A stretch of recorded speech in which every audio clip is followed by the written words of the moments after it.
दोस्तों, एपिसोड की शुरुआत होती है। एपिसोड की शुरुआत में हमें हिमचैन अपनी जमी को नर्सरी रूम ले जाते हुए दिखता है। नर्सरी रूम में ले जाने के बाद वह उसके गोदी में बैठ जाता है जैसे कि वह एरोप्लेन में हो। यह सब होने के बाद आखिरकार वे जेजू आइलैंड पहुंचते हैं। जेजू आइलैंड के बीच पर पहुंचते ही वे समंदर के पास जाते हैं और एक दूसरे को छूते हुए समंदर को निहारने लगते हैं। वे कह रहे होते हैं कि यह समंदर कितना प्यारा लग रहा है। जब जुमी और हिमचैन समंदर की तरफ देख रहे होते हैं तभी अचानक से जुमी हिमचैन का हाथ पकड़ लेती है, जिससे हिमचैन शर्मा जाता है। लेकिन शर्माते हुए जब वह जुमी के चेहरे को देखता है, उसके खिले खिले चेहरे को देखता है, तो हिमचैन समझ जाता है कि जुमी यहाँ आकर बहुत खुश है। जब वह जुमी को इतना खुश देखता है तो वह फैसला करता है कि इस खुशी को वह दोगुना करेगा। इसके बाद वे अपने कमरे में जाते हैं। कमरे में जाकर वे अपने कपड़े बदलकर फिर से उसी जगह वापस आते हैं। हिमचैन वही ड्रेस पहनकर आता है जो हर कोई नहाने के लिए पहनता है, यानी स्विमिंग पूल जाने के लिए। हिमचैन ने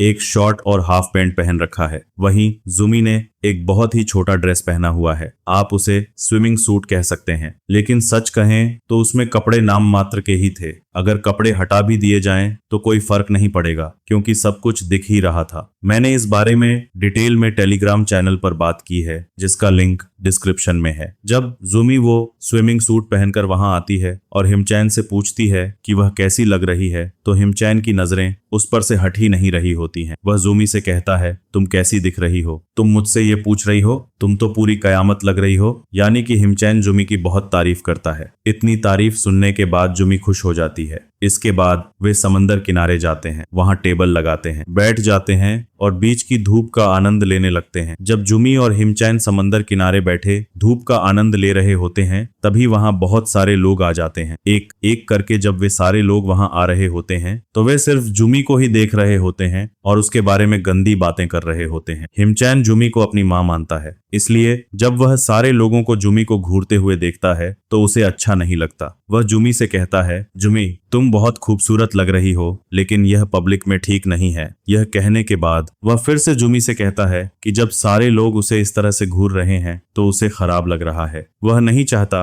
कि दूसरे लोग भी उसे वैसे घूरें जैसे वह जुमी को घूर कर देखता है। यह देखकर जुमी हिमचैन से कहती है, हिमचैन तुम चिंता मत करो, मैं सिर्फ तुम्हारी हूँ, मैं किसी और की तरफ इस तरह की हरकतें नहीं करूंगी। यह कहने के बाद जुमी फिर से हिमचैन से कहती है, हिमचैन ये सब बातें छोड़ो, क्या तुम मेरी मसाज कर सकते हो? जमी की मसाज चल रही थी और वो भी पूरे मजे के साथ। हिमचैन उसका मसाज कर रहा था और सब कुछ खुलेआम चल रहा था। लोग पब्लिक में ये सब देख रहे थे। लड़के जमी के बड़े बड़े को देखकर मदहोश हो रहे थे। उनके पास भी गर्लफ्रेंड्स थीं, पर जमी के इतने बड़े थे कि लड़के खुद को रोक नहीं पाते थे। अपनी गर्लफ्रेंड्स के सामने भी वो लोग जमी के ब्रेस्ट्स का नजारा लेने लगते थे। ये सब ड्रामा चल ही रहा था कि हिमचैन को थकान होने लगी। उसने जमी से कहा, जूमी बहुत मसाज हो गई, चलो थोड़ा मजा करते हैं। जमी मान गई। दोनों समंदर में मस्ती करने चले गए। वहां खूब मजा करने के बाद वो थक गए। थकने के बाद उन्होंने समंदर में एक ट्यूब लिया और उसमें आराम करने लगे। तभी कुछ मछलियां आईं और नीचे से जमी के पिछवाड़े में गुदगुदी करने लगीं। ये देखकर हिमचैन की मछली भी फड़फड़ाने लगी। उसे भी जमी के पिछवाड़े में गुदगुदी करनी थी। हिमचैन से रहा नहीं गया और उसने जमी से खेलने को कहा, पर जमी ने मना कर दिया। पर तभी वो मछलियां फिर आईं और जमी की चड्डी लेकर उड़ गईं। हाँ, तुमने सही सुना, मछलियां चड्डी चोरी करके ले गईं। अब जमी के पास कुछ नहीं बचा था और अगर वो समंदर से बाहर निकलती तो सब उसे बिना कपड़ों के देख लेते। उन्होंने किसी तरह समंदर से बाहर निकलकर अपनी चड्डी ढूंढनी शुरू की। तभी उन्हें पत्थर के पीछे से आवाजें सुनाई दी। आवाजों की तरफ जाकर देखा तो वहां जमी की चड्डी थी। चड्डी उठाते ही उसकी नजर पत्थर के पीछे छुपे एक आदमी और एक औरत पर पड़ी जो आपस में मस्ती कर रहे थे। ये देखकर जमी छिप गई। हिमचैन भी वहां छिप गया। दोनों छिपकर उन्हें देख रहे थे। ये देखकर हिमचैन और जमी भी खुद को रोक नहीं पाए और वहीं पर मस्ती करने लगे। मस्ती करने के बाद वो अपने रेस्टोरेंट चले गए। वहां जाकर पता चला कि हिमचैन और जमी ने इतनी ज्यादा मस्ती की थी कि हिमचैन के पैर कांपने लगे और वो खड़ा भी नहीं हो पा रहा था। जमी ने जब हिमचैन को इतनी दर्द में देखा,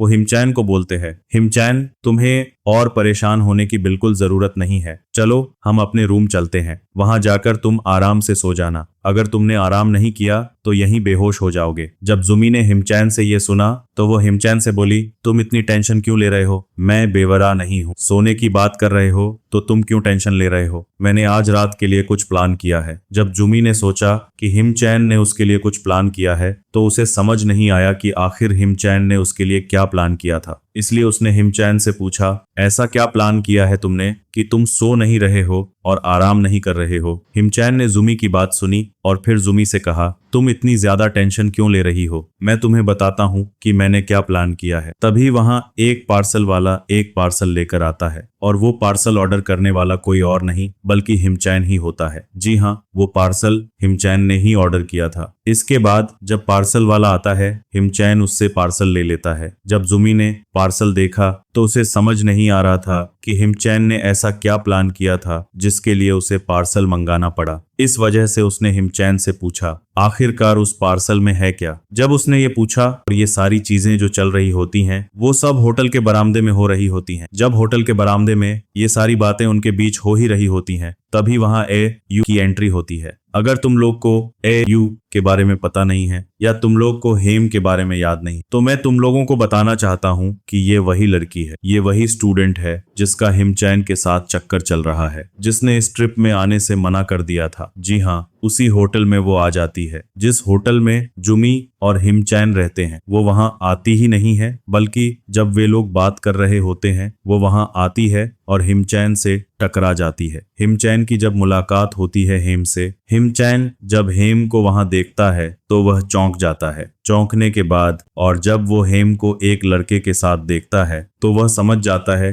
कि हेम ने आकर उसे इस ट्रिप में आने से मना क्यों किया था, जिस वजह से वो हेम से बोलता है, अच्छा मैं भी समझ गया कि तुमने मेरे साथ आने के लिए ट्रिप पर मना क्यों किया था। मतलब लड़की को अपने बॉयफ्रेंड के साथ आना था, तुम मेरे साथ क्यों आती हो भाई ट्रिप पर? अच्छा ठीक है, जाओ तुम अपने बॉयफ्रेंड के साथ एंजॉय करो। जब हेम ने ये सुना तो उसने हिमचैन को बताया कि ये उसका दोस्त है न कि उसका बॉयफ्रेंड। लेकिन हिमचैन कहाँ मानने वाला था। तब वो बार बार बोलता रहा कि ये तुम्हारा बॉयफ्रेंड है और तुम इसके साथ यहाँ पर पिकनिक मनाने आई हो। उसके बार बार बोलने पर भी जब हिमचैन उस पर बार बार इल्जाम लगाता रहा तब बाद में उसे भी गुस्सा आ गया। गुस्से में आकर उसने हिमचैन से पूछा, अच्छा ठीक है, मैं अपने बॉयफ्रेंड के साथ पिकनिक मना रही हूँ, लेकिन तुम किस औरत के साथ यहाँ पर क्यों आए हो? यह औरत, ये कौन? जब हिमचैन ने जुमी के बारे में पूछा तो ये सुनने के बाद समझ नहीं आ रहा था कि वो जुमी को क्या बताए। आखिर जुमी उसकी कौन लगती है? अब देखो दोस्तों, मुझे नहीं पता आगे क्या होने वाला है। जो भी होने वाला है वो तो अगले एपिसोड में ही पता चलेगा। लेकिन अगर आपने अभी तक हमारा चैनल ज्वाइन नहीं किया है तो ज्वाइन कर सकते हो।